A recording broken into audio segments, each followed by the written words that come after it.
Hello बच्चों, स्वागत है आपका अपने से प्यारे से यूट्यूब चैनल सीबीएसई अड्डा 2.0 पर। बच्चों, जैसा कि आप लोग जानते हैं कि 10 मार्च को आप लोगों का क्लास 10th का पेपर हुआ था। उसमें बच्चों हम लोग सेट 2 की प्रॉब्लम को हम लोग सॉल्व करते थे। आज हम लोग उठाए हैं बेटा 20 MCQ क्वेश्चंस, जो कि हम लोग 1 बाय 1 सॉल्व करते हैं और देखते हैं कि अब की बार जो क्वेश्चन दिया गया था, ठीक है, थोड़ा सा घुमा के थोड़ा सा टेक्निकल दिया गया था, वास्तव में दिया गया था। इसको हम लोग देखते हैं और कैसे सॉल्व होता है। बच्चों ध्यान देना, सुनो, जो पहला क्वेश्चन है देखो, the system of equations x + 5 = 0 और 2x - 1 = 0 हैज, आपके 4 ऑप्शन है बच्चों, नो सॉल्यूशंस, यूनिक सॉल्यूशन और 2 सॉल्यूशंस और इनफाइनाइट सॉल्यूशन।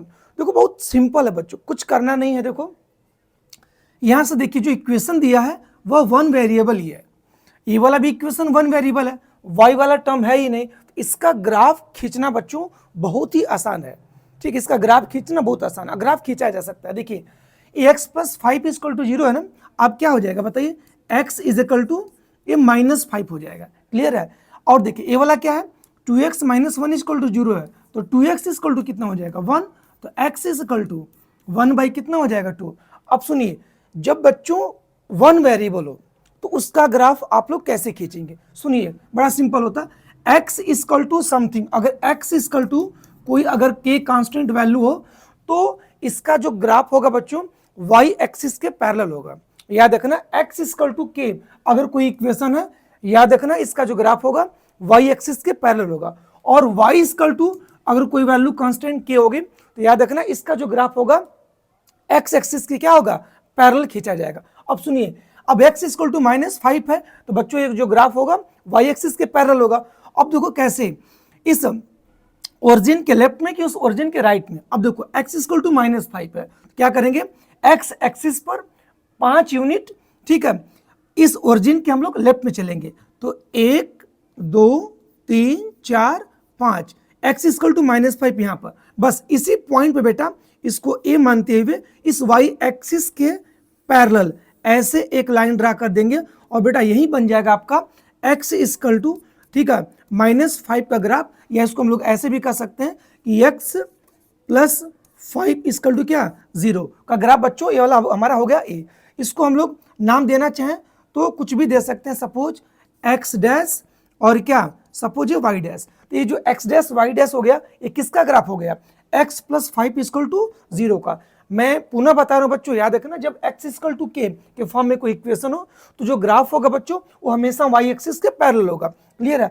अब देखो, तो x = -5 है तो इस ओरिजिन के, ठीक है, लेफ्ट में 1 2 3 4 5 यूनिट जाएंगे, ठीक है, इस पॉइंट को हमने a मान लिया, ठीक है, इसी पॉइंट a से होते हुए y एक्सिस के पैरेलल एक लाइन ड्रा कर देंगे, ये ग्राफ हो जाएगा x + 5 = 0 का। अब सुनो अगला बेटा क्या है, x = 1/2। अच्छा, 1/2 पॉजिटिव है तो इस ओरिजिन के राइट में, ठीक है, कितना 1/2 मतलब 0.05 यूनिट। इसका मतलब अगर यूनिट डिसाइड करें तो इधर 1, ठीक है, 1 इधर ऐसे करके 2 इधर 3 ऐसे करके जाएगा। इधर क्या -1 -2 -3 -4 ये -5 हमने ड्रा किया था। अब देखो ये 1 नहीं है, 1/2 मतलब 0.5 है, तो 0 और 1 के बीच में यहाँ पर 0.5 पड़ेगा। बस यहीं से बेटा आपको y एक्सिस के पैरेलल ऐसे करके एक लाइन ड्रा कर देनी है, y एक्सिस के पहले एक ऐसे लाइन ड्रा कर देनी है ऐसे करके। इसको मानना है, इसको मान लीजिए x डबल डैश और y क्या डबल डैश, ठीक है। तो ये हमारा जो ग्राफ हो गया किसका हो गया, 2x - 1 = 0 का, अर्थात x = 1/2, ठीक है, का जो ग्राफ खींचेंगे तो हमारा ये वाला ग्राफ जाएगा। अब बहुत ध्यान से देखिएगा, ये जो दोनों ग्राफ है y एक्सिस के क्या है पैरेलल है, अर्थात ये दोनों आपस में भी पैरेलल हुए। और आपको पता है कि अगर दो इक्वेशन है, ठीक है, और दोनों इक्वेशन का जो ग्राफ बेटा आपस में पैरेलल है, इस कंडीशन में उसका बच्चों नो सॉल्यूशन होता है। क्या होता है, नो सॉल्यूशन होता है। इसलिए ये हमारा ऑप्शन नंबर क्या हो जाएगा, ए आपका करेक्ट जवाब होगा। माने इसको ग्राफिकली किया जा सकता है, याद रखना बच्चों।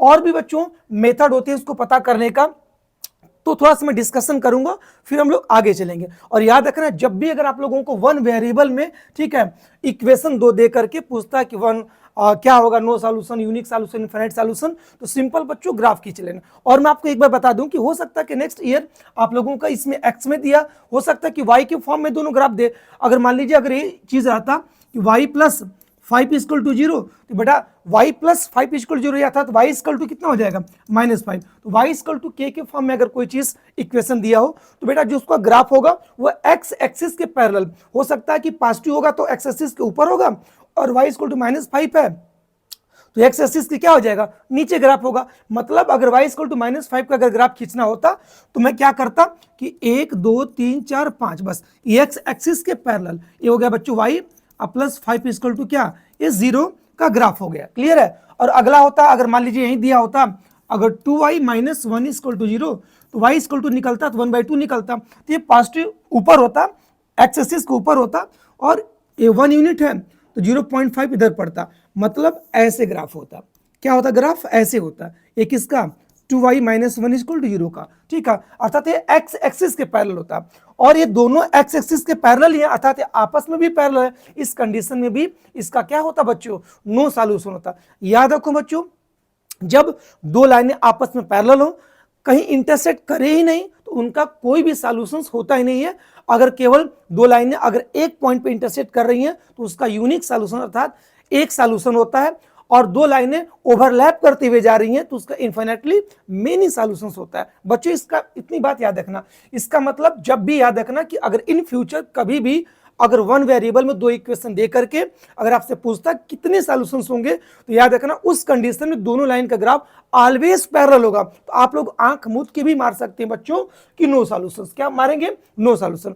एक बार पुनः सुने, मैं जो बता रहा हूं कि दोनों इक्वेशन बच्चों याद रखना कि किस में दिया है, बस वन वेरिएबल में दिया है, चाहे एक्स के टर्म में दिया हो चाहे वाई के टर्म में दिया हो। इस कंडीशन में हमेशा जो ग्राफ होगा वो आपस में क्या होगा, पैरेलल होगा। हो सकता है कि एक्स का टर्म में दिया होगा तो वाई एक्सिस के पैरेलल होगा दोनों, और वाई के टर्म में दिया होगा तो एक्स एक्सिस के पैरेलल होगा, ठीक है। तो दो पैरेलल लाइन का ग्राफ आपस में कहीं भी इंटरसेक्ट नहीं करेगा, अर्थात जब इंटरसेक्ट ही नहीं करेगा उस कंडीशन में आपका कोई सॉल्यूशन होने वाला नहीं है। इतनी बात को याद रखेंगे तो इस क्वेश्चन को देखते ही मार सकते थे, अरे यार ये तो x प्लस 5 इक्वल 0 है, 2x - 1 इक्वल 0 है, केवल वन वेरिएबल के रूप में है, अर्थात y एक्सिस के दोनों ग्राफ पैरेलल होंगे। पैरेलल के केस में क्या होगा, नो सॉल्यूशन। इसको सॉल्व करने की कोई जरूरत ही नहीं पड़ेगी, बशर्ते कि आप लोगों को ग्राफिकली जानकारी है।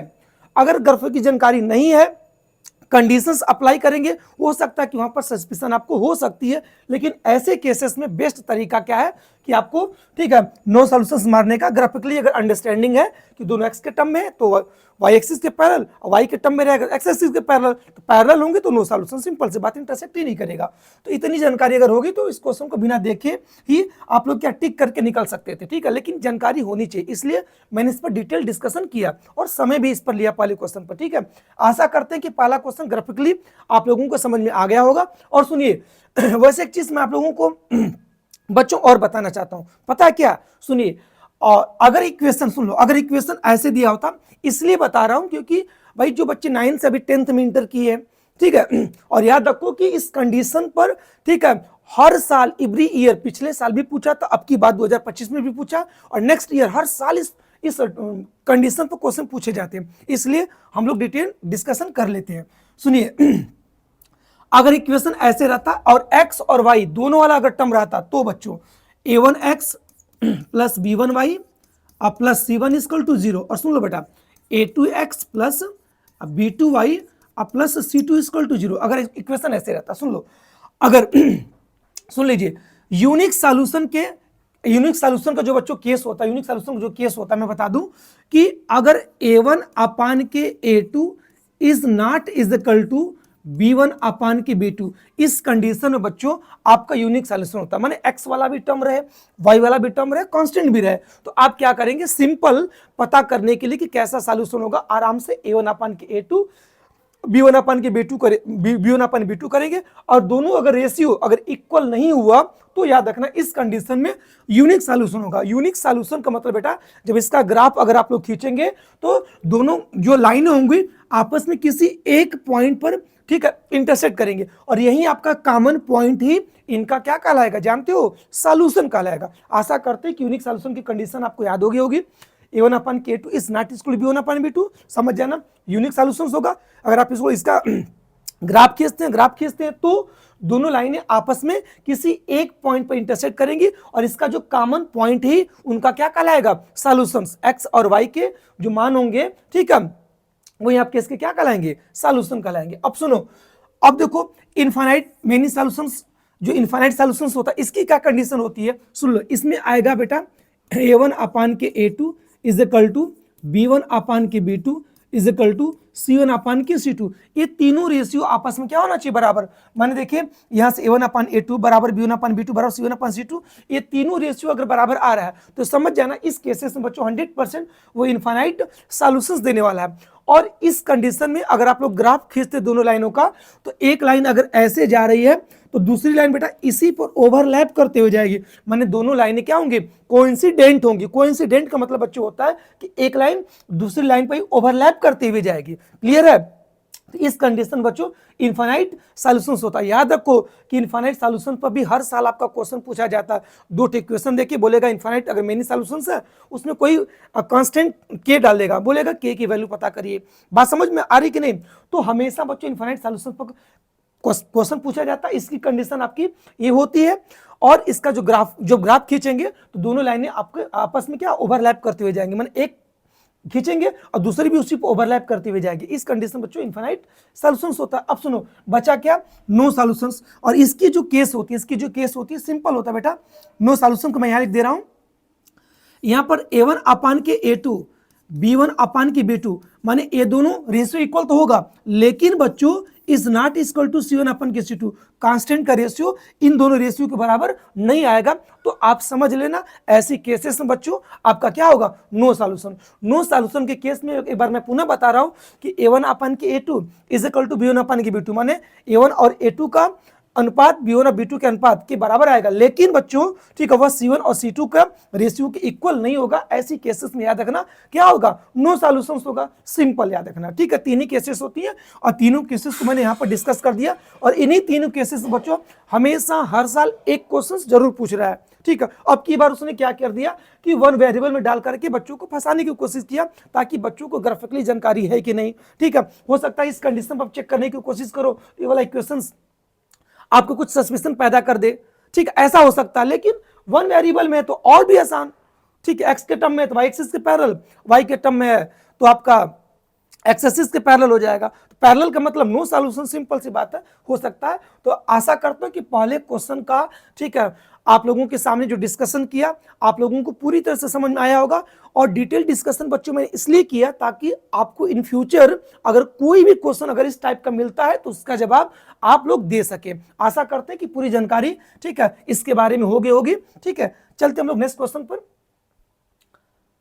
देखिए, in a right triangle ABC, right angle at A, sine B दिया 1/4, देन द वैल्यू ऑफ, आपसे पूछ रहा है सेक बी। देखो जनरली क्या होता है, देखो बच्चे इसमें गलतियां कहां करते हैं।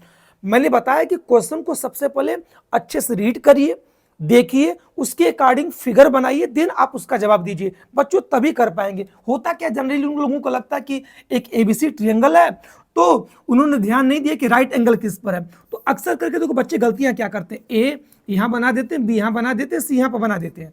क्लियर है? और उनको समझ में नहीं आता कि अक्सर आदत होती है कि राइट एंगल एट बी पर जनरली हम लोग राइट एंगल बनाते हैं, पढ़ाते भी हैं कि भाई ABC ट्रायंगल है, राइट एंगल बी। लेकिन देखो क्वेश्चन में क्या बोल रहा है कि ABC एक तो ट्रायंगल है राइट एंगल, लेकिन राइट एंगल किस पर है, ए पर। भाई जिस पर राइट एंगल है आपको उसी पर आपको क्या करना है कि ए को जो है सेट करना है, जहां भी राइट एंगल होगा उसी पर ए को सेट करना है। चलिए पहले सबसे पहले हम लोग क्या बना लेते हैं, एक ट्रायंगल ए पर राइट एंगल है, तो मैं राइट एंगल से स्टार्ट कर रहा हूं। जरूरी है कि आप यहां से स्टार्ट करें, नहीं, राइट एंगल से स्टार्ट करो। ए फिर क्रम से यहां पर बी रख दीजिए, फिर क्रम से क्या C, A B C, right angle at A, देख सकते हैं आप लोग। तो हमने ए से ही स्टार्ट किया।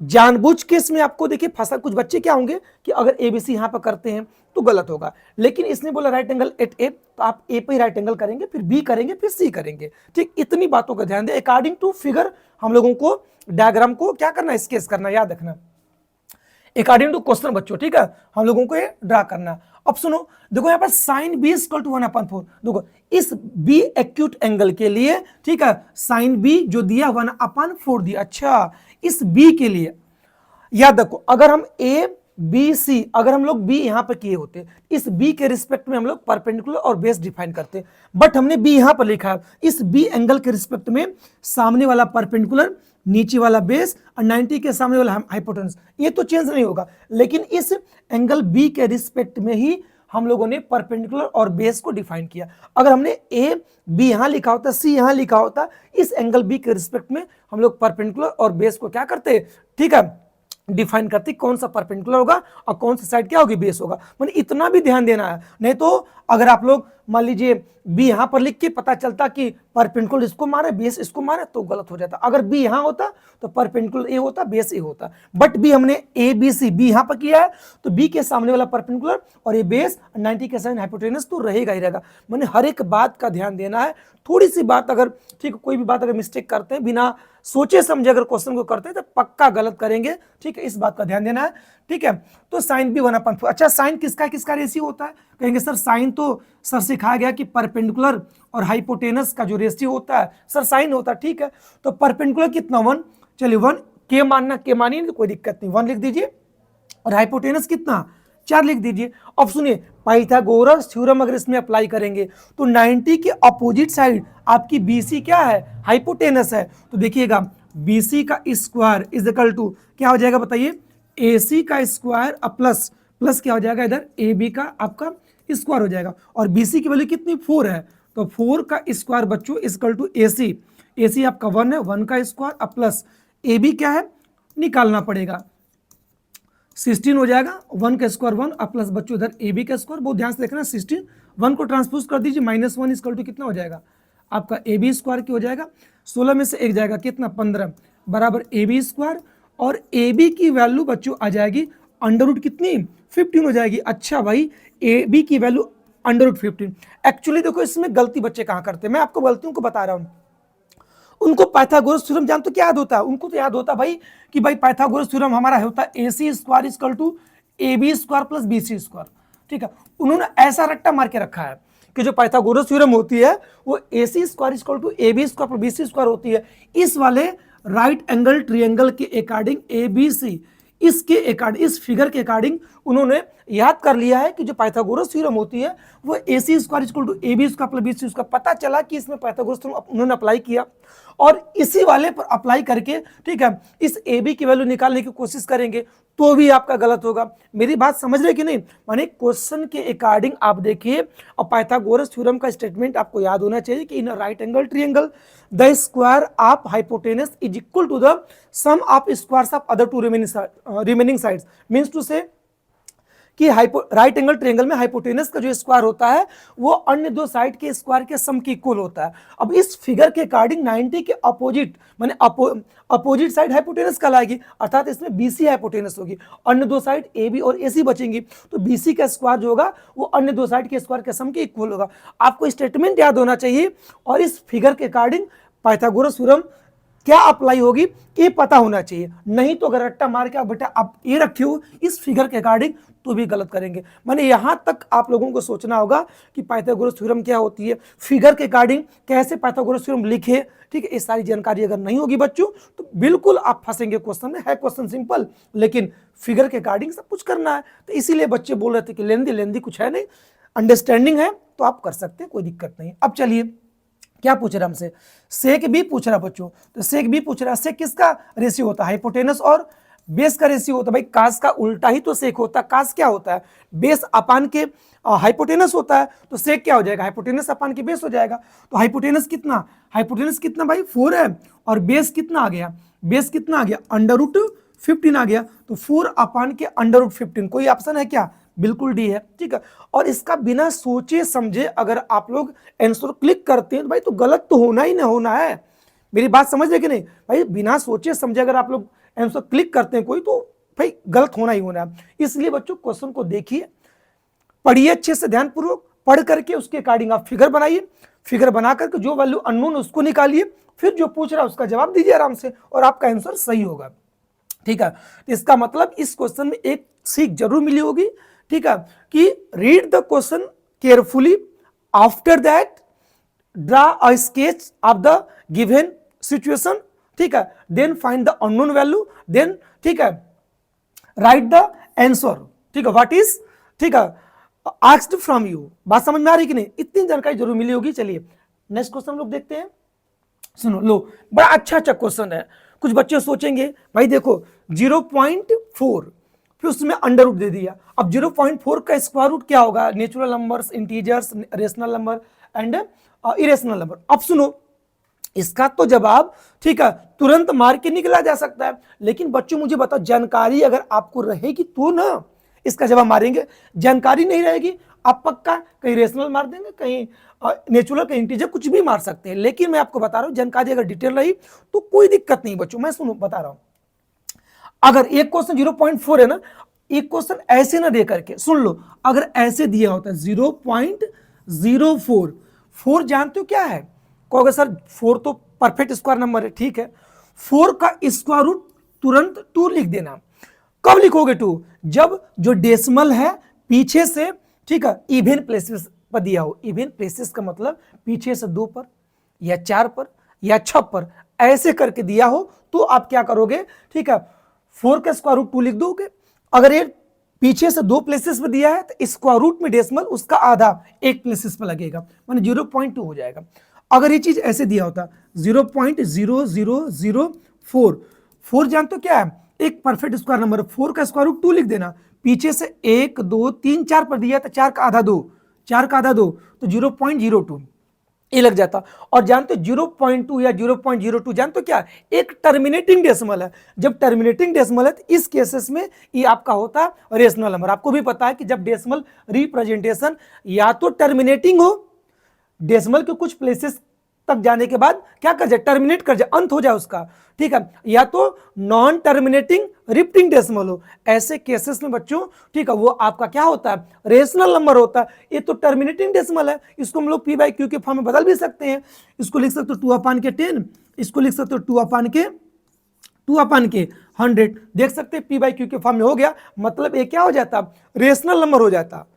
लेकिन आपको फंसाने के लिए बच्चों 0.04 न दे करके 0.4 दिया है, 0.4, ठीक है, 4 आपका परफेक्ट स्क्वायर नंबर है, ठीक है भाई परफेक्ट स्क्वायर नंबर है, लेकिन जो डेसिमल लगा है वो ऑड प्लेसेस पर लगा है। ऑड प्लेसेस का मतलब चाहे 1 पर लगाओ, चाहे 3 पर लगाओ, चाहे 5 पर लगाओ। इस केसेस में जब आप इसका स्क्वायर रूट निकालेंगे तो स्क्वायर रूट की जो वैल्यू आएगी वो non terminating and non repeating decimal आएगा। मतलब इसका स्क्वायर रूट नॉन टर्मिनेटिंग, याद रखना, non terminating and non repeating decimal आएगा, नॉन रिपीटिंग डेसिमल आएगा। भाई जो भी जिस वैल्यू का डेसिमल रिप्रेजेंटेशन नॉन टर्मिनेटिंग हो, न तो टर्मिनेट ही करे और न तो रिपीट ही करे, ऐसे केसेस में वो नंबर बच्चों हमारा क्या होता है, इरेशनल नंबर होता है, अर्थात इसका जो जवाब होगा वो इरेशनल नंबर होगा। अच्छा कुछ बच्चों को लगेगा क्या सर हम लोगों को 0.4 का स्क्वायर रूट निकाल के चेक करना होगा कि उसका जो स्क्वायर रूट आएगा नॉन टर्मिनेटिंग और नॉन रिपीटिंग का। बच्चों स्क्वायर रूट निकालने की कोई जरूरत नहीं है, आपको इतना याद रखना होगा कि अगर 4 भले परफेक्ट स्क्वायर नंबर है लेकिन डेसिमल अगर आपको ऑड प्लेसेस में लगा तो 100% आपका स्क्वायर रूट नॉन टर्मिनेटिंग और नॉन रिपीटिंग डेसिमल ही देगा, ठीक है। ये बात अगर याद रहेगी तो आप लोग तुरंत इरेशनल नंबर मार सकते हैं। अगर मान लो याद नहीं भी है तो मैं आपको सेकंड तरीका बता रहा हूं। 0.4 को आप लिख सकते हो 4/10, कैसे भाई, न्यूमरेटर में 10 का मल्टीप्लाई और डिनोमिनेटर में 10 का डिवाइड कर दो तो ऊपर से डेसिमल गायब हो जाएगा, 4 बन जाएगा, नीचे क्या हो जाएगा 10 हो जाएगा। अब ऊपर का ऊपर स्क्वायर रूट, नीचे का नीचे निकालो तो √4/10। अब सुनो 4 का स्क्वायर रूट कितना 2 निकल जाएगा और √10 का नहीं निकल पाएगा, छोड़ दो। और आपको पता होना चाहिए कि न्यूमरेटर 2 क्या है, एक रेशनल नंबर है, और डिनोमिनेटर √10 क्या है, एक इरेशनल नंबर। आपको पता होना चाहिए कि अंडर रूट के अंदर अगर कोई नंबर है और ये नंबर आपकी नॉन परफेक्ट स्क्वायर नंबर है तो इसका स्क्वायर रूट ऑलवेज क्या आता है, आपका इरेशनल नंबर आता है। क्या होगा, इरेशनल नंबर। मतलब जो डेसिमल की वैल्यू आएगी, जो डेसिमल फॉर्म में वैल्यू आएगी वो नॉन टर्मिनेटिंग और नॉन रिपीटिंग होगी। मतलब क्या होगा, इरेशनल नंबर होगा। मेरे कहने का मतलब √10, 10 क्या है, एक नॉन परफेक्ट स्क्वायर नंबर है।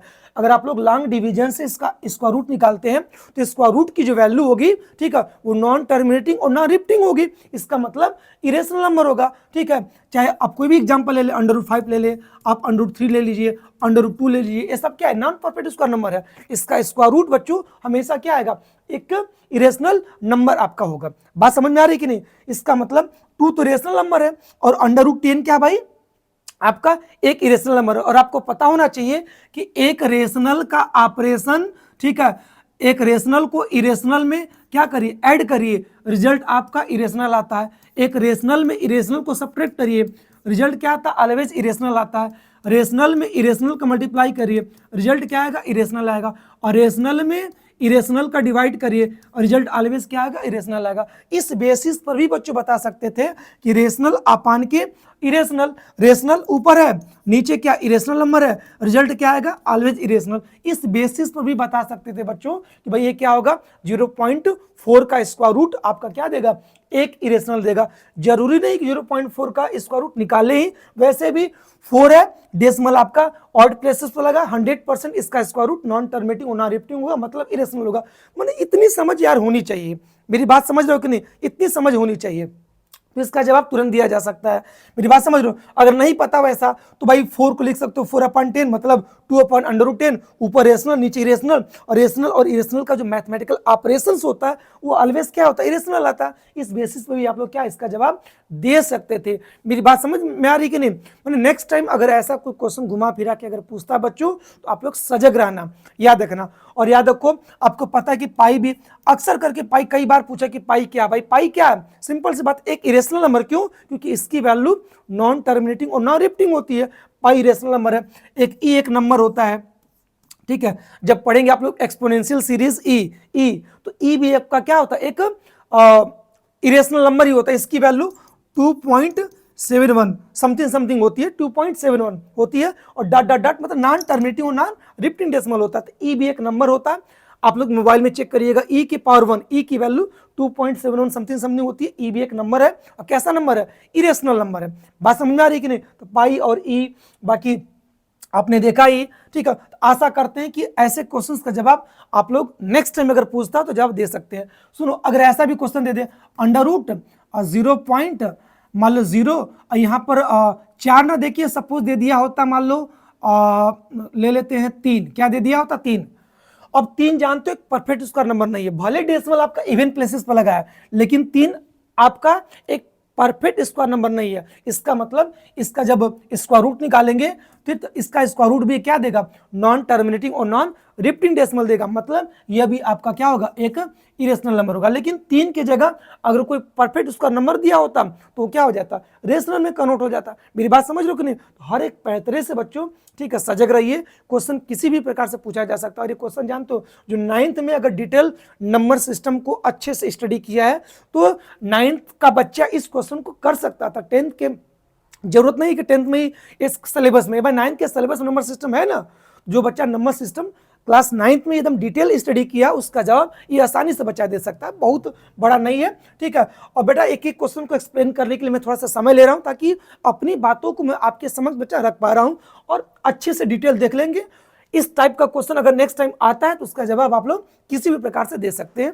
चलिए, आशा करते हैं कि क्वेश्चन आप लोगों को समझ में आ गया होगा। चलिए अगला क्वेश्चन देखते हैं हम लोग।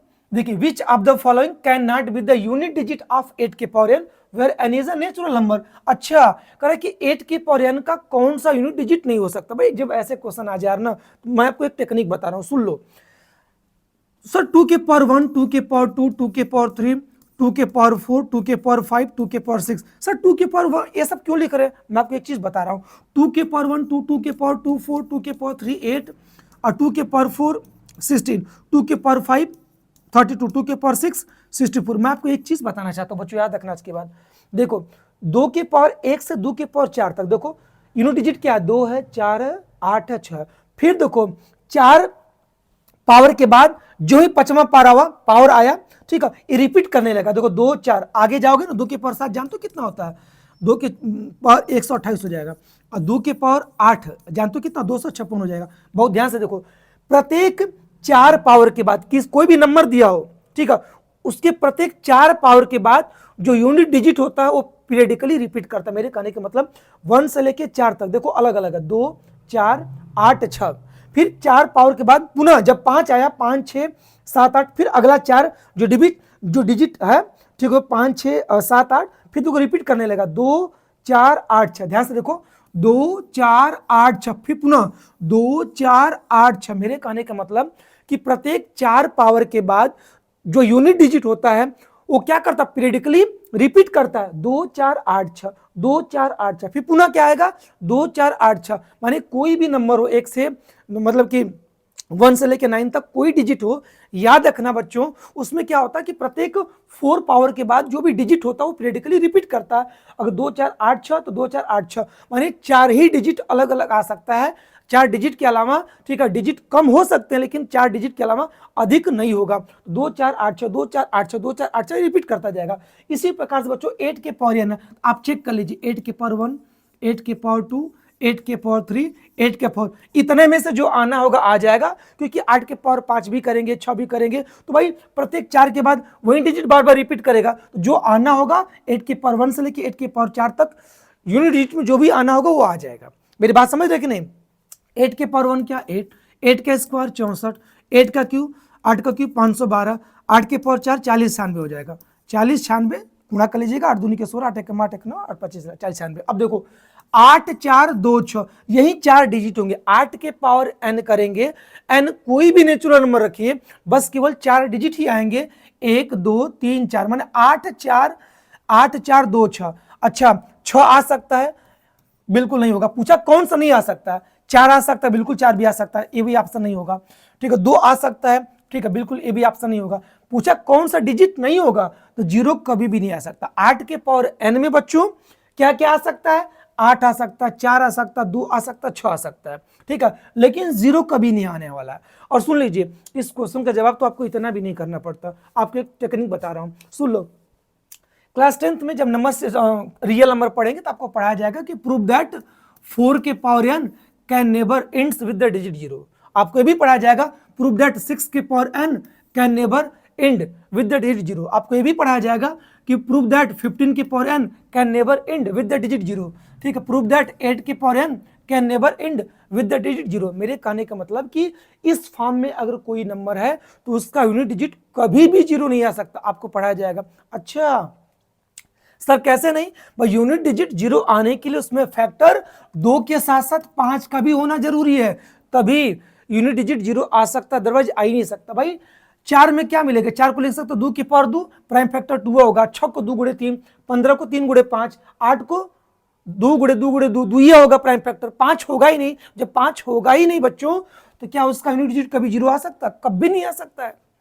तो इसका तो जवाब देखते बता सकते थे कि ऑप्शन में क्या छुपा हुआ है, एक 0 छुपा हुआ है। भाई इस फॉर्म में अगर कोई नंबर 8 के पावर n के फॉर्म में है तो 8 में क्या 2 फैक्टर मिलेगा, 5 मिलेगा ही नहीं। जब 5 मिलेगा ही नहीं तो उसका यूनिट डिजिट कभी 0 आ ही नहीं सकता। तो ऐसे इस बेसिस पर आप सी ऑप्शन तुरंत क्लिक कर सकते थे।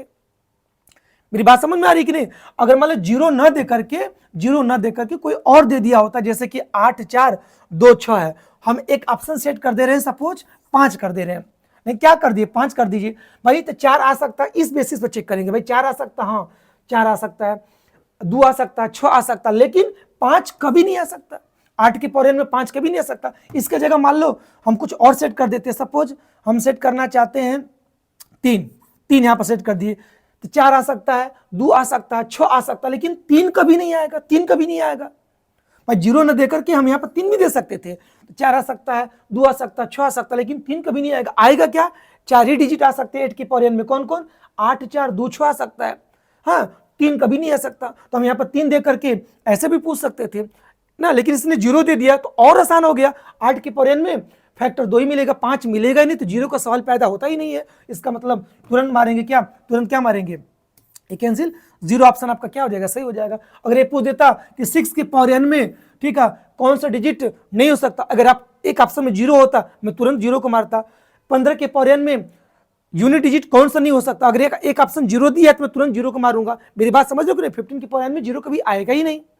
जीरो आने के लिए 2 और 5 फैक्टर दोनों चाहिए, दोनों नहीं है तो जीरो का सवाल पैदा होता ही नहीं है। मेरे कहने का मतलब डिटेल जानकारी अगर चीजों को रहेगी बच्चा तो इसका जवाब आसानी से दे सकते हो। अदरवाइज किसी के पावर पूछ रहा है तो फर्स्ट के 4 नेचुरल में रख कर देख लो, वही डिजिट आने वाले हैं।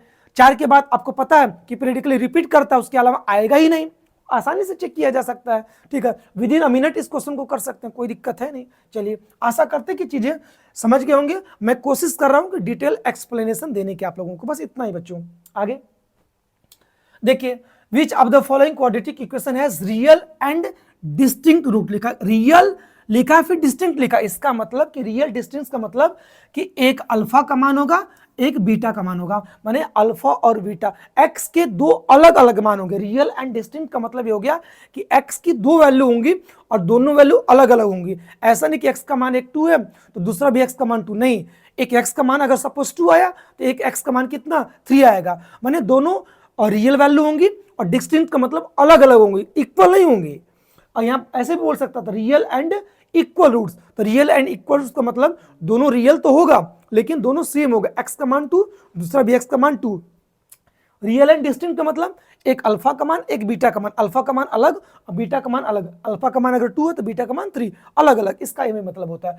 तो रियल एंड डिस्टिंक्ट रूट के लिए बच्चों सिंपल फंडा होता है कि जो डिस्क्रिमिनेंट होना चाहिए, डिस्क्रिमिनेंट वो ग्रेटर देन 0 होना चाहिए। अब बच्चे पूछेंगे डिस्क्रिमिनेंट क्या होता है? बच्चों याद रखो, अगर एक quadratic equation ax square plus bx plus c equal to 0 है तो बी स्क्वायर माइनस 4ac की वैल्यू ही कहलाती है डिस्क्रिमिनेंट। और डिस्क्रिमिनेंट की अगर वैल्यू अगर ग्रेटर देन अगर 0 है तो समझ जाना वो क्या होगा, रियल एंड डिस्टिंक्ट रूट होगा। और डिस्क्रिमिनेंट की वैल्यू अगर 0 की इक्वल है तो रियल एंड इक्वल रूट्स होगा, रियल एंड उस केसेस में इक्वल रूट्स होगा। लिख दे रहा हूं, रियल एंड इक्वल रूट्स होगा। डिस्क्रिमिनेंट की अगर वैल्यू 0 की इक्वल है तो रियल एंड इक्वल रूट्स देगा। और डिस्क्रिमिनेंट अगर लेस देन 0 है मतलब डिस्क्रिमिनेंट की वैल्यू नेगेटिव में आ गई, 0 से छोटी आ गई, नेगेटिव में आ गई, इस केसेस में बच्चों नो रियल रूट्स, कोई रियल रूट्स होगा ही नहीं। नो रियल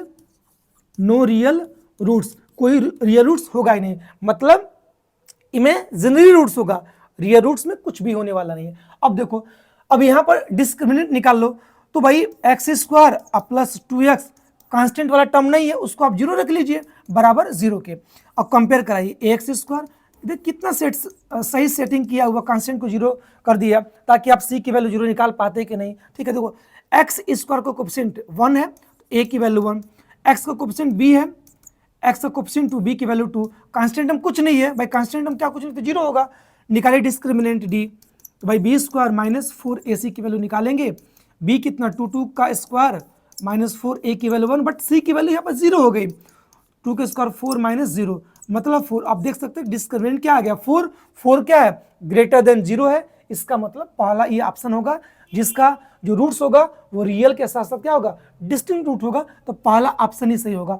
अगर बच्चों इसका डिस्क्रिमिनेंट इस एक्स स्क्वायर पर बी एक्स प्लस सी एबीसी की वैल्यू निकाल करके इसका अगर डिस्क्रिमिनेंट निकालते हो बच्चों तो इसका डिस्क्रिमिनेंट याद रखना लेस देन 0 जाएगा, क्या जाएगा लेस देन 0 जाएगा।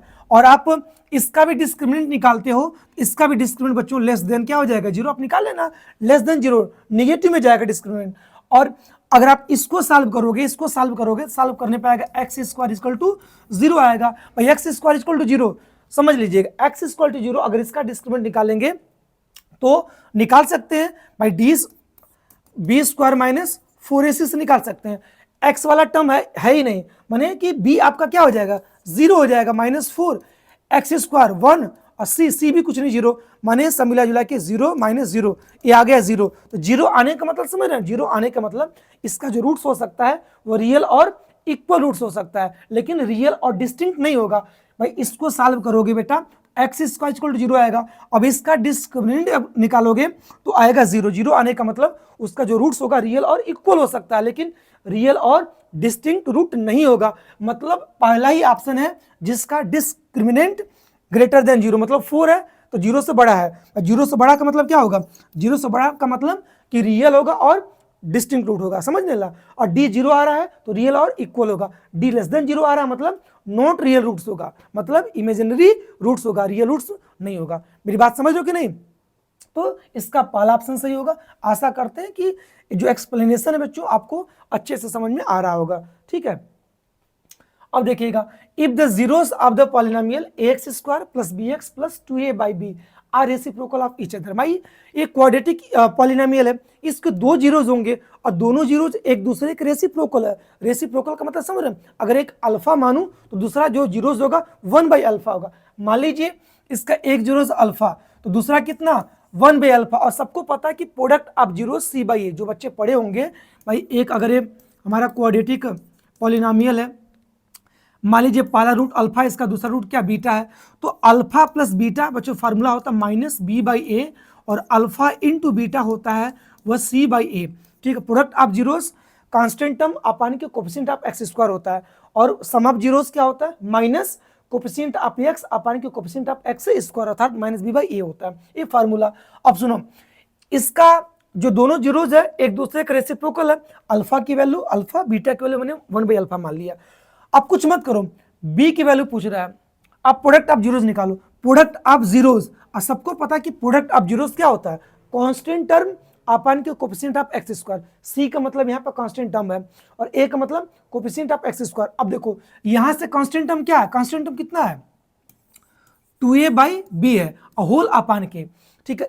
a का मतलब कोफिशिएंट ऑफ एक्स स्क्वायर, तो फिर कोफिशिएंट ऑफ एक्स स्क्वायर कितना a है, देखो product of zeros constant term upon के कोफिशिएंट ऑफ एक्स स्क्वायर होता है। तो यहाँ पर मैंने दोनों जीरोस का क्या कर दिया, प्रोडक्ट कर दिया, तो प्रोडक्ट दोनों का जीरोस क्या होगा, कांस्टेंट टर्म अपान के कोफिशिएंट ऑफ एक्स स्क्वायर मतलब a होगा। बस सॉल्व कर दीजिए, इसके अपान कुछ नहीं, a मान लीजिए, अल्फा से अल्फा देखो कट जाएगा, 1 इज इक्वल टू देखो 2a बाई बी इंटू 1 ऊपर गया और a नीचे। इसको भी सॉल्व करने आना चाहिए, फ्रैक्शन को नहीं करने आता भाई, गलत करोगे, a से a कटा, ठीक है। क्या बचा 1 इज इक्वल टू बचा 2 बाई बी बचा, क्रॉस मल्टीप्लाई करो, b का 1 में b हो जाएगा, 1 का a में 1 का 2 में 2 ही होगा, अर्थात b की वैल्यू कितनी आ गई 2, देखो कुछ नहीं था, ऑप्शन ए हो जाएगा। बात समझ रहे हो कि नहीं, क्वेश्चन में है कुछ नहीं, सिंपल है, ठीक है, और आप कर सकते हैं, कोई दिक्कत नहीं है। Product of zeros C by अगर पता होगा बस प्रोडक्ट ऑफ जीरोस निकाल दीजिए। जीरोस मानेंगे कैसे, इसमें खुद ही बोला कि एक जीरो दूसरे का रेसिप्रोकल है, ऐसे केसेस में एक अल्फा मानोगे दूसरा में अल्फा करोगे, अब प्रोडक्ट ऑफ जीरोस लगा दोगे, अब product of zeros constant term upon के कोफिशिएंट ऑफ क्या हो जाएगा एक्स स्क्वायर कर दोगे, और हल करके बी की वैल्यू कितनी आ जाएगी 2 हो जाएगी, और ऐसे कैंसिल आउट हो जाएगा। समझ रहे हो कि नहीं, सिंपल है, कर सकते हैं, कोई दिक्कत नहीं है। अगला क्वेश्चन अगर हम लोग बात करें, the distance of point A minus B, एक पॉइंट दिया है, इस पॉइंट को मान लीजिए सपोज पॉइंट पी है, इस पॉइंट की डिस्टेंस एक्स एक्सिस से पूछा है। देखो बहुत सारे बच्चे इसमें कॉमन गलतियां क्या करते हैं, मैं आपको एक्सप्लेन कर रहा हूं, सुनो। अगर हम लोग कार्टेशियन प्लेन पर हम लोग एक्स एक्सिस और वाई एक्सिस, ठीक है, एक हम लोग बना लिए, ठीक है, और ये हमारा ओरिजिन हो गया। अगर इस पॉइंट को अगर प्लॉट करने की कोशिश करोगे, ये पॉइंट कहां पर प्लॉट होगा, किस क्वाड्रेंट में, ये प्लस है और ये माइनस है। फर्स्ट क्वाड्रेंट में दोनों पॉजिटिव होता है, प्लस प्लस होता है, इसमें एक्स एक्सिस तो माइनस और इसमें ऊपर जाएंगे तो प्लस, इसमें दोनों माइनस होता है। और इस वाले फोर्थ क्वाड्रेंट में पहला अब्सिसा प्लस होता है और ऑर्डिनेट क्या होता है माइनस होता है। ये हमारा first quadrant, second quadrant, third quadrant. Class 9 का जो बच्चा होगा इस क्वेश्चन को कर सकता है, कोई दिक्कत नहीं है। सुनो, फर्स्ट क्वाड्रेंट में अब्सिसा ऑर्डिनेट दोनों पॉजिटिव, सेकंड क्वाड्रेंट में abscissa negative ordinate positive, third quadrant में अब्सिसा ऑर्डिनेट दोनों नेगेटिव, फोर्थ क्वाड्रेंट में अब्सिसा पॉजिटिव और ऑर्डिनेट क्या हो गया नेगेटिव। अब सुनो, अब्सिसा पॉजिटिव है और ऑर्डिनेट नेगेटिव, मतलब फोर्थ क्वाड्रेंट में पॉइंट पी पहले लाई करेगा। इस पॉइंट पी को प्लॉट कर दीजिए, एक्स एक्सिस पर मान लो हमने ए चला, ए यूनिट चला, फिर माइनस बी है तो हमको नीचे जाना पड़ेगा, ठीक है, यहाँ पर। तो सपोज पॉइंट पी हो गया, पॉइंट पी ए कामा कितना माइनस बी।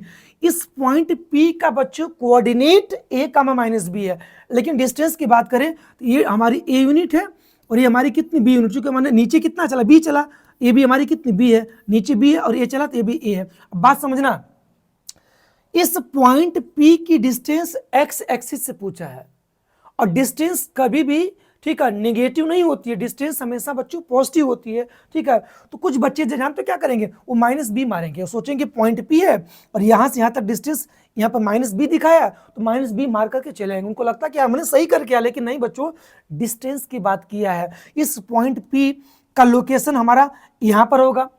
इस पॉइंट P की डिस्टेंस अगर एक्स एक्सिस से देखोगे तो यहाँ से यहाँ तक क्या बी है, ये डिस्टेंस ए यूनिट है और ये डिस्टेंस हमारी क्या बी यूनिट है। इस प्रकार से जो P का कोऑर्डिनेट होगा वो a माइनस बी, जो कोऑर्डिनेट लिखोगे हमेशा साइन के साथ लिखोगे। तो अब्सिसा पॉजिटिव है और नीचे आने की वजह से हमारा ऑर्डिनेट क्या गया नेगेटिव, तो पॉइंट का P का कोऑर्डिनेट अब्सिसा पॉजिटिव और ऑर्डिनेट नेगेटिव। लेकिन अगर डिस्टेंस की बात करें, इस पॉइंट P की डिस्टेंस एक्स एक्सिस से प्लस बी यूनिट होगी, माइनस बी नहीं, क्योंकि डिस्टेंस कभी नेगेटिव नहीं होती है, पॉजिटिव हमेशा होती है। तो हमेशा पॉजिटिव वाला आंसर मारेंगे, बी मारेंगे।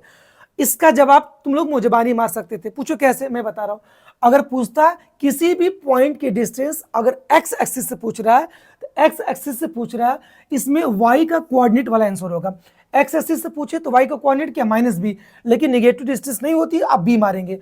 अगर इसी पॉइंट की डिस्टेंस अगर हमसे वाई एक्सिस से पूछता, क्या पूछता, वाई एक्सिस से पूछता, तो वाई एक्सिस से एक्स का कोऑर्डिनेट मारते, अब्सिसा मारते आंसर। अब्सिसा अगर मान लो माइनस ए भी दिया होता तो हम माइनस ए नहीं मारते, हमेशा प्लस ए मारते। एक बार पुनः सुन लो, मान लो तुमको कोई पॉइंट दिया है, सपोज ए कामा, या मान लो ऐसे दूसरा सी कामा डी दिया है, एक पॉइंट है सी कामा डी, और सी कामा डी की डिस्टेंस अगर मान लो एक्स एक्सिस से पूछ रहा है, भाई एक्स एक्सिस से डिस्टेंस क्या होगी इस पॉइंट पी की, तो एक्स एक्सिस से पूछे तो वाई का कोऑर्डिनेट मारोगे, डी यूनिट मारोगे, ठीक है।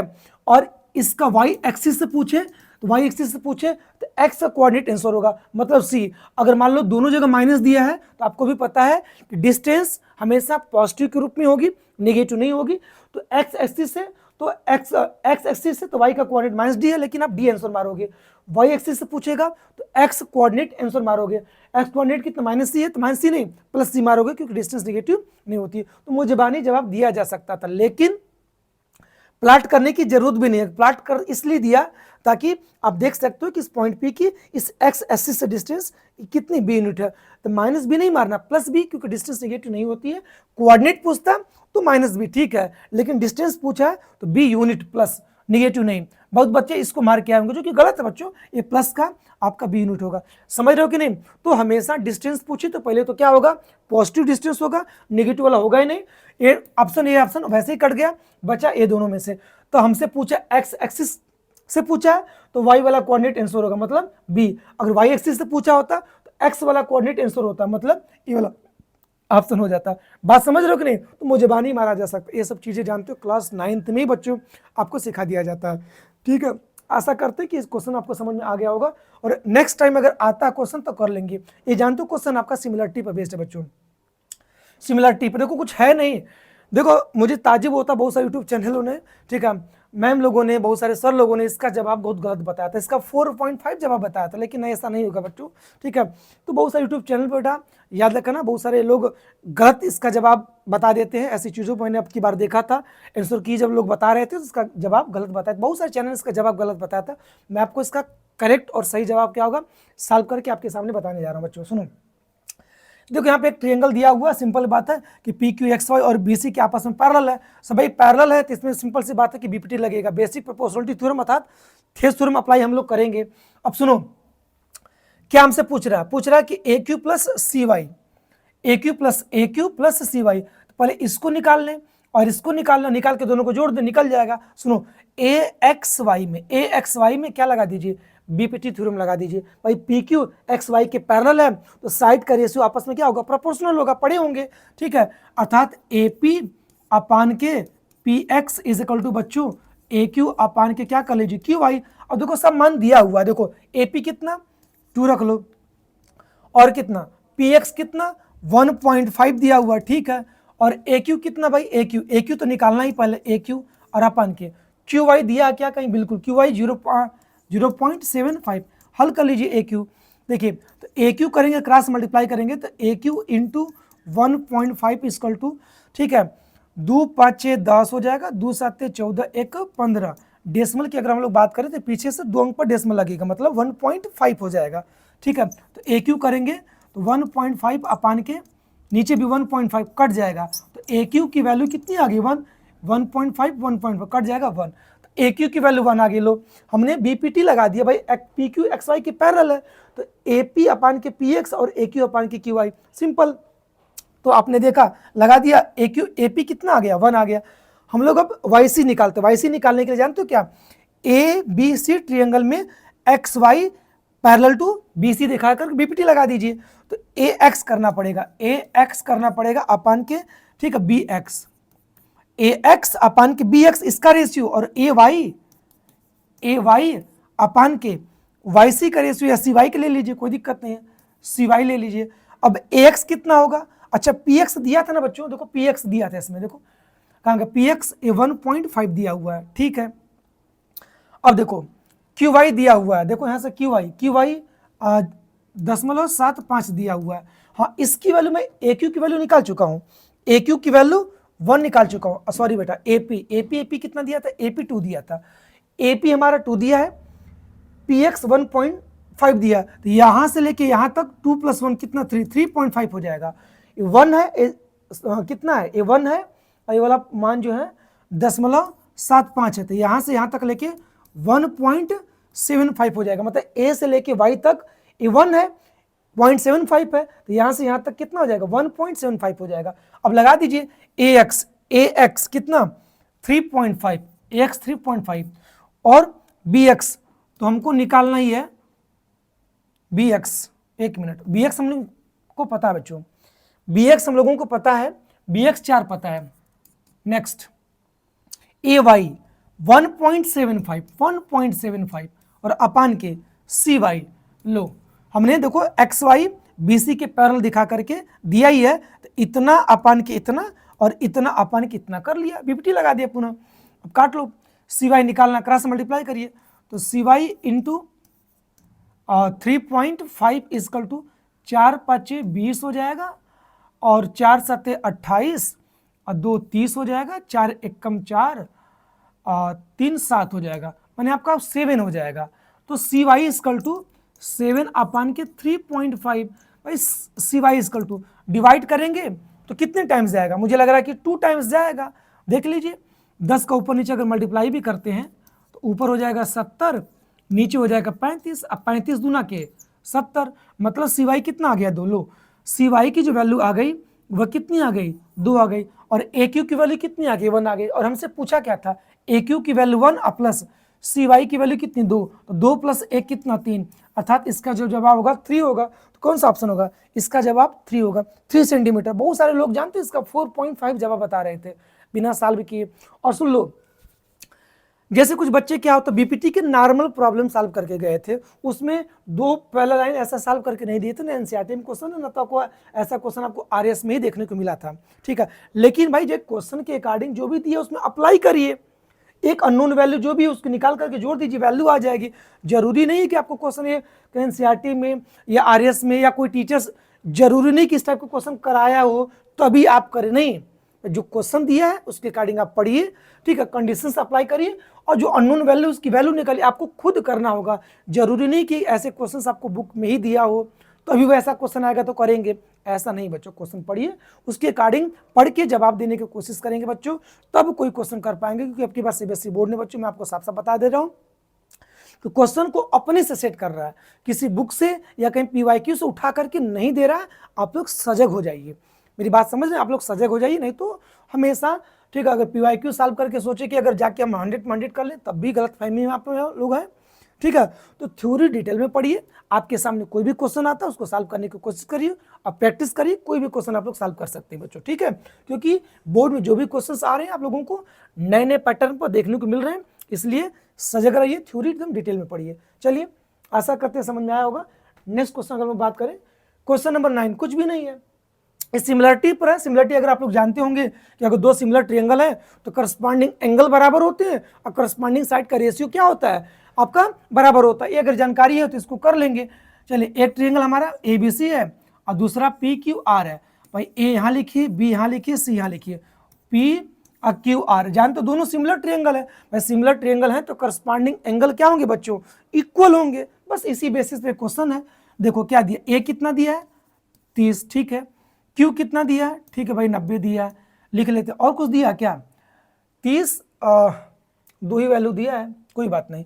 अगर A 30 है तो सबको पता कि P भी कितना होगा 30, क्यों, क्योंकि अगर दो सिमिलर ट्रायंगल है तो करस्पॉन्डिंग एंगल उनके बराबर होते हैं, ए पी के इक्वल होगा, बी क्यू के इक्वल होगा, सी आर के इक्वल होगा, ठीक है, करस्पॉन्डिंग एंगल बराबर होंगे।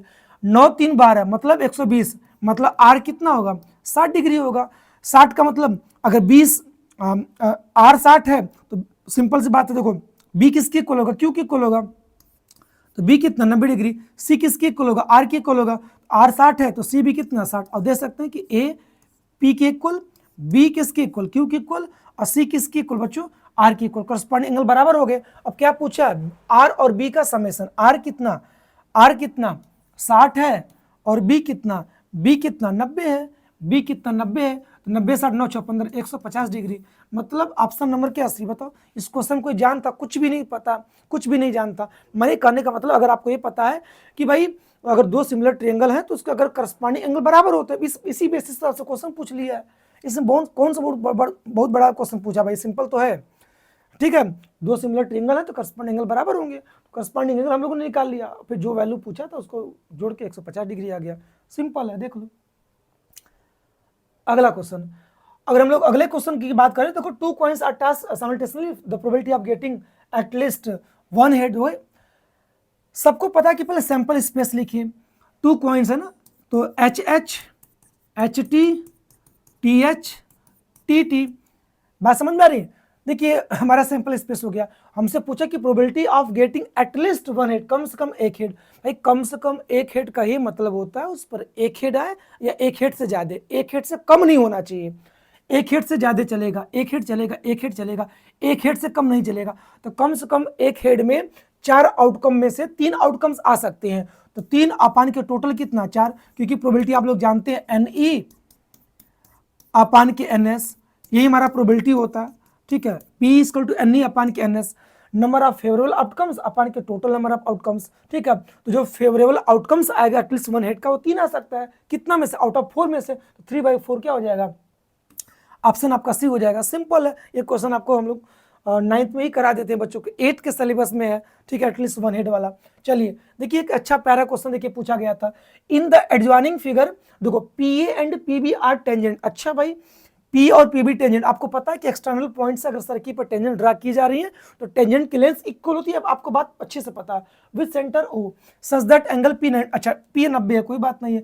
ए बी कितना, देखो भाई ए वाला ए बी 3√2 दिया है, then the diameter of the circle, circle का डायमीटर, अगर बेटा रेडियस ओबी या ओए रेडियस होगी, और आपको पता है कि जो रेडियस होती है पॉइंट ऑफ कांटेक्ट पर परपेंडिकुलर होती है, और जो रेडियस होती है पॉइंट ऑफ कांटेक्ट पर क्या परपेंडिकुलर, मतलब कि ये भी 90 और ये भी 90, और ये बना हमारा एक क्या क्वाड्रिलेटरल, ठीक है। तो हर एक एंगल कितना डिग्री 90, और आपको पता होना चाहिए कि पी और पी भी बराबर ही है, ये वाला इसके बराबर, क्यों, क्योंकि length of tangent external points equal होता है, तो पी और पी भी आपस में बराबर। और मैं बता दूं कि क्यू ए और क्यू बी ये दोनों क्या होगा, रेडियस होगा, और रेडियस भी आपस में इक्वल ही होगा, ठीक है। अब देखो भाई सिंपल सी बात, रेडियस इक्वल ही होगा, तो मेरे कहने का मतलब अगर ये रेडियस आर होगा तो ए भी कितना आर होगा, और ए कितना डिग्री 90 डिग्री होगा। यहां से देखो ए ओ बी क्या राइट ट्रायंगल नहीं बन रहा, क्या राइट ट्रायंगल बन रहा है, सिंपल अप्लाई कर दो भाई, राइट ट्रायंगल बन रहा है, तो 90 के सामने वाला 3√2 हाइपोटेनस होगा, तो हाइपोटेनस का जो स्क्वायर होगा आर का स्क्वायर प्लस ये वाला आर के स्क्वायर के सम के इक्वल होगा, सिंपल सी बात है। देखो ये क्या बन रहा है, राइट एंगल ट्रायंगल बन रहा है, राइट एंगल ट्रायंगल बन रहा है, तो 90 के सामने वाला 3√2 हाइपोटेनस होगा, उसका स्क्वायर अन्य दोनों साइडों के स्क्वायर के सम के इक्वल होगा। आराम से आर निकाल लो, आर का दुगुना क्या होगा, डायमीटर होगा, 3 का स्क्वायर 9 और √2 का square 2, R square plus R square, simple 2r square होगा, लो 2 से 2 कटा, सॉरी 2 से 2 काटिए, तो आर स्क्वायर इक्वल टू बच्चों 9, तो आर इक्वल टू कितना होगा बोलो, सिंपल 3 होगा, रेडियस ना 3, हमसे डायमीटर पूछा है, डायमीटर कितना होगा 2r होगा, तो 2 × 3 और 2 3 जा 6 होगा, 6 सेंटीमीटर, ऑप्शन डी। कुछ बच्चे क्या होगा कि जल्दबाजी के चक्कर में उनको लगेगा कि रेडियस आगे 3, तो 3 पर मार करके वो निकल लेंगे, यहाँ भी गलती करेंगे। देखो पूछा क्या, डायमीटर पूछा, रेडियस निकल जाए तो रेडियस का 2 गुना क्या डायमीटर, मतलब ऑप्शन नंबर क्या डी क्लिक करेंगे तो ये आपका सही होगा। वैसे भी बच्चों ये आपका देख सकते हैं कि सिंपल क्वेश्चन था, कुछ भी नहीं था। मेरी बात समझ में आ रही कि नहीं, ये 90 डिग्री बन जाएगा, देख लो, ठीक है, ये 90 90 90 होबे करेगा, ये भी 90 हो जाएगा, ये क्या बन गया, राइट एंगल ट्रायंगल बन गया। राइट एंगल ट्रायंगल में दो साइड इक्वल है, मतलब आइसोस्केलस राइट एंगल ट्रायंगल हो गया, तो R square plus R square equal to कितना 3√2 का होल स्क्वायर कर देंगे, आर निकाल लेंगे 3, उसका दुगुना 6 हो जाएगा। तो सिंपल क्वेश्चन है, बहुत लेंदी कुछ है नहीं, समझने का फेर है। मैथमेटिक्स आपको आनी ही चाहिए, अगर नहीं आ रही तो सस्पेंशन भाई तो होगा ही।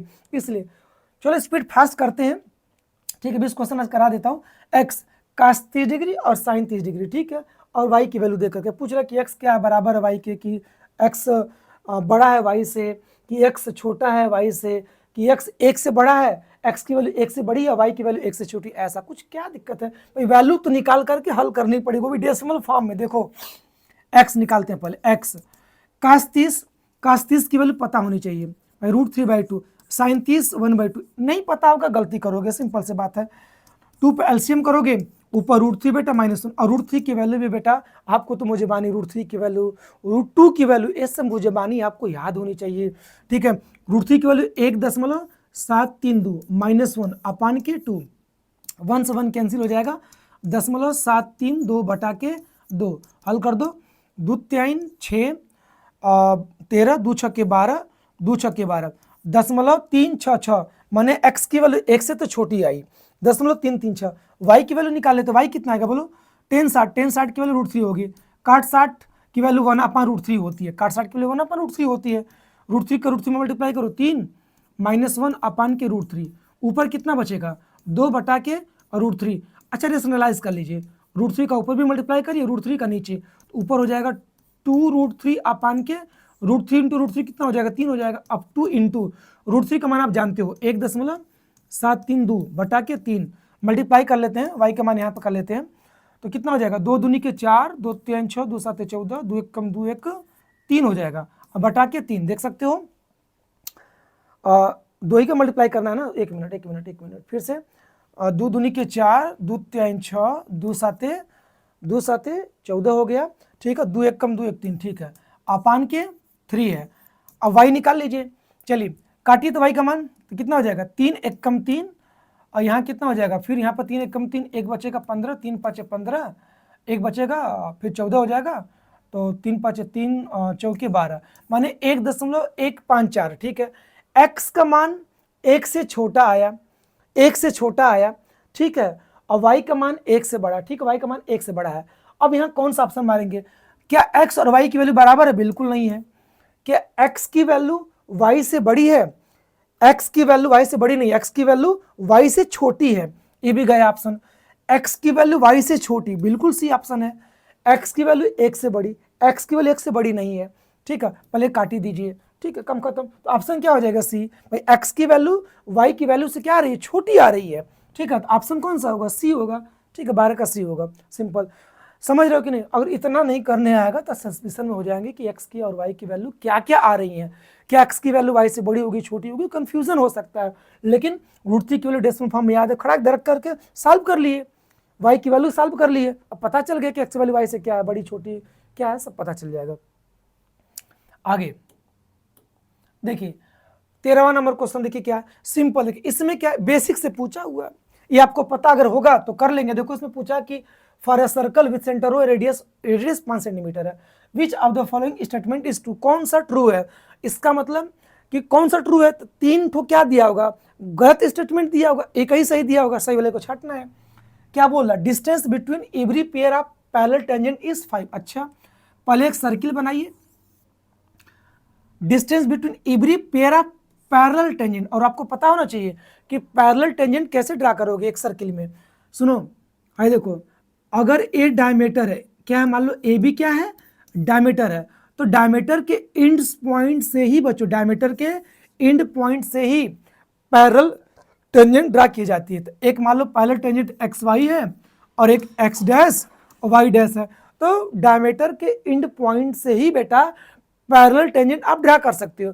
ये हमारी 2 पेयर ऑफ पैरेलल टेंजेंट्स हो गई, तो 2 पेयर ऑफ पैरेलल टेंजेंट्स हो गई, और रेडियस 5 दिया है, इसका मतलब ए भी 5 होगा, ए भी 5 होगा, तो डायमीटर कितना हो जाएगा, पूरा डायमीटर पूरा 10 हो जाएगा। तो दोनों पैरेलल टेंजेंट के बीच की दूरी कितनी, 5 है, 5 कितनी 10 ही होगी, न 10 से कम हो सकती, न 10 से ज्यादा हो सकती, न 10 के बीच में हो सकती, न 5 हो सकती है, कितनी होगी, एग्जैक्ट 10 होगी, क्योंकि डायमीटर के एंड्स पॉइंट से ही बच्चों पेयर ऑफ पैरेलल टेंजेंट आप ड्रा कर सकते हो।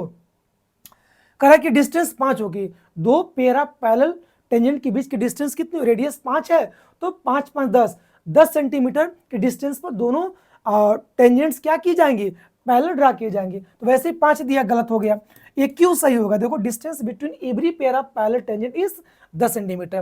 प्रत्येक पैरेलल टेंजेंट की बीच की दूरी 10 होगी। कहीं भी देखो किसी भी डायमीटर से, मान लो अगर ये डायमीटर होगा, CD अगर मान लो डायमीटर है, तो डायमीटर के एंड पॉइंट से बेटा, डायमीटर के एंड पॉइंट से आप क्या कर सकते हो, pair of parallel tangent draw कर सकते हो।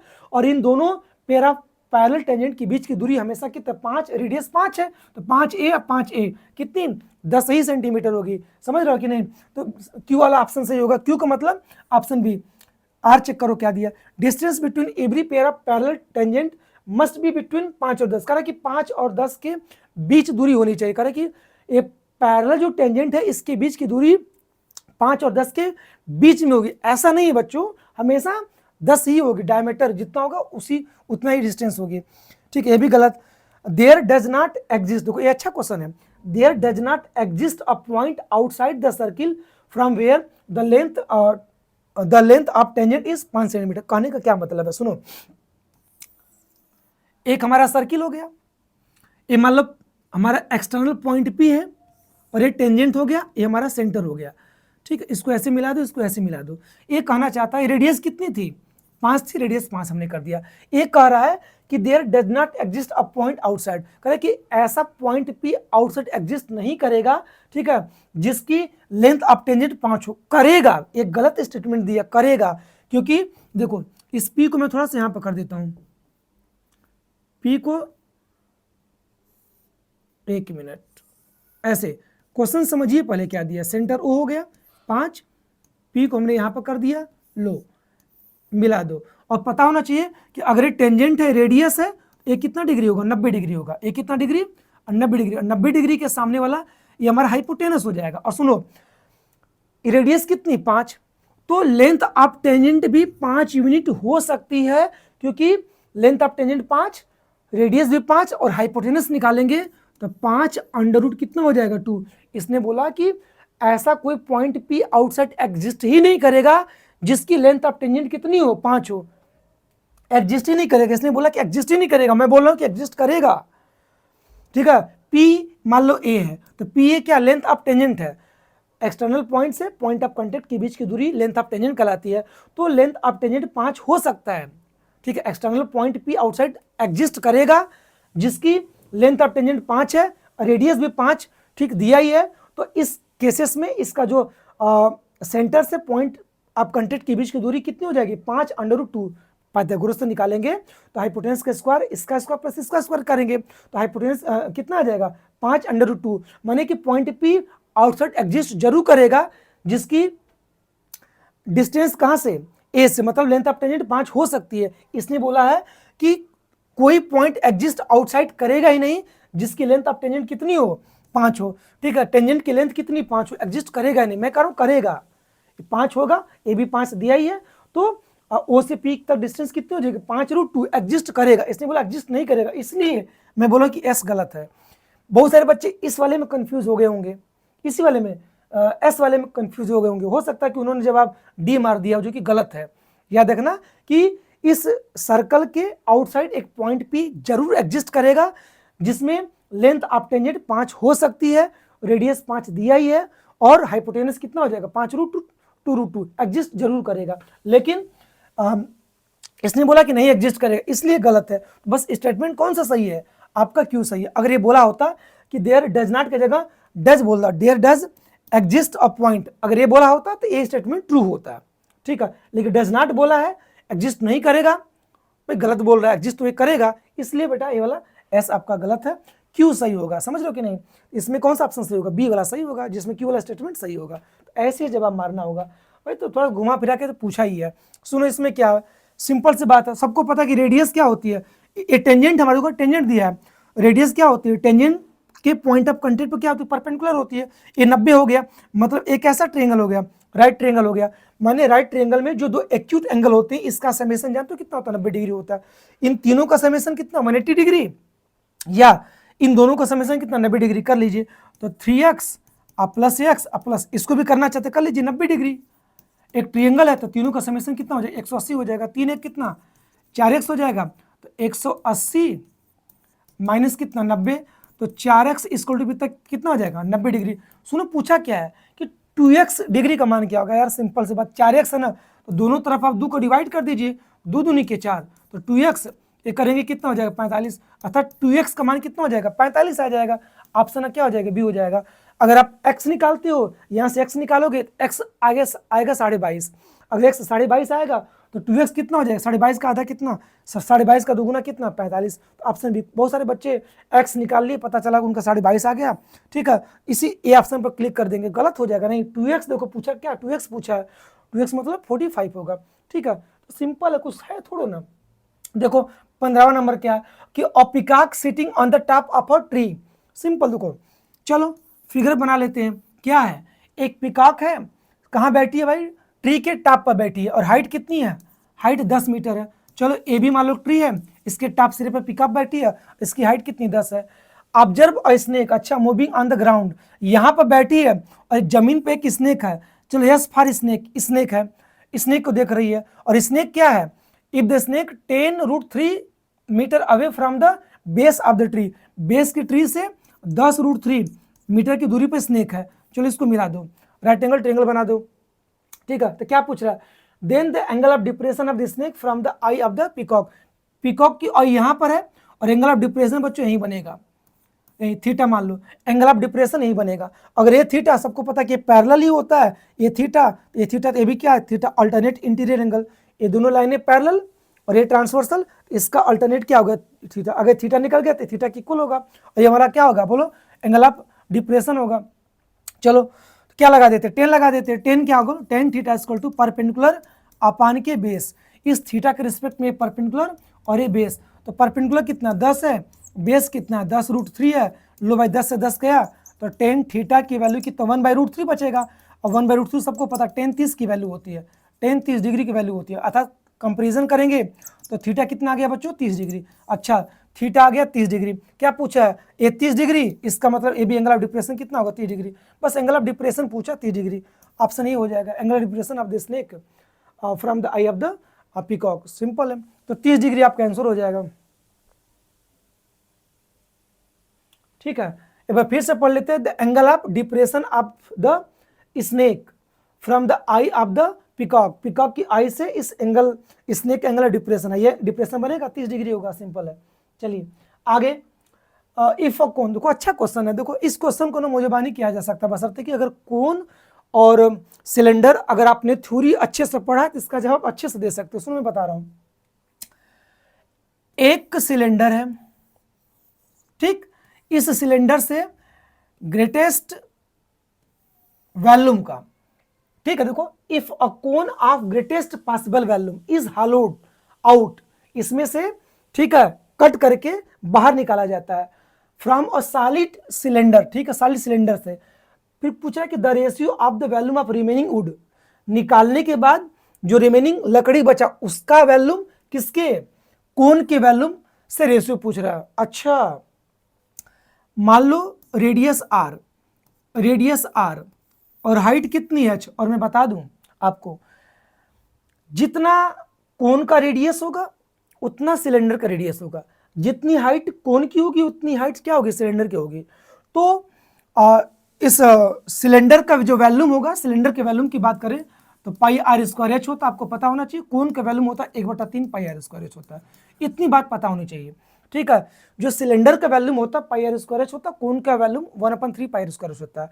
बताओ रिमेनिंग जब कट करके निकालोगे आप, जब कट करके निकालोगे तो रिमेनिंग उड़ कितना बचेगा, कहोगे सर πr² में से पूरे सिलेंडर के वॉल्यूम में से इस कोन का अगर वॉल्यूम अगर हम लोग सर माइनस कर दो, कोन का वॉल्यूम माइनस कर देंगे तो किसका वॉल्यूम बचेगा, रिमेनिंग वुड मतलब लकड़ी का वॉल्यूम बचेगा, माइनस कर देते हैं 1 मान लो, क्रॉस मल्टीप्लाई करो तो 3πr²h, अब माइनस इधर हो जाएगा πr²h होल अपान के 3, घटाओगे तो बचेगा 2πr²h अपान के 3।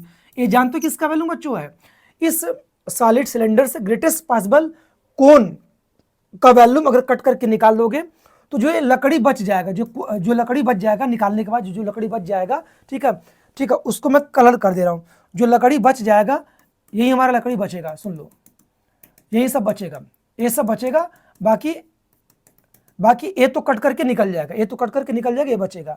अब जो लकड़ी बची हुई है इसका वैल्यूम तो 2 पाई आर स्क्वायर एच आ गया। क्या आ गया? 2 pi are square h upon के 3 आ गया। और कोन का वैल्यूम कितना होगा? देखो ratio of the volume of the remaining wood का volume 2 pi are square h upon के 3 होगा। किससे?